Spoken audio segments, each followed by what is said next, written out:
bizim can və qan borcumuz ancaq Azərbaycan şəhidlərinə və qazilərinə. Bu qələbənin bir sahibi var, bir ünvanı var. Azərbaycan xalqı, onun bağrından qopan Azərbaycanın milli ordusu başqa kimsənin ünvanında deyil bu qələbə. Bu qələbənin şəriki yoxdur.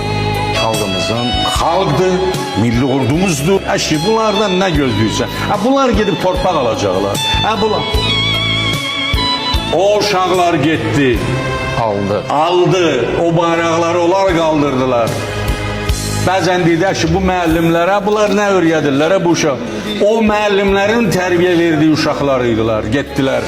O vətən üçün şəhid oldular və qazi oldular. Əlini, qolunu, gözünü itirdi. Amma vətən... Kalan olduğunu unutmak olar mı sizi şehitler? Dünyanı heyrete salan oldunuz.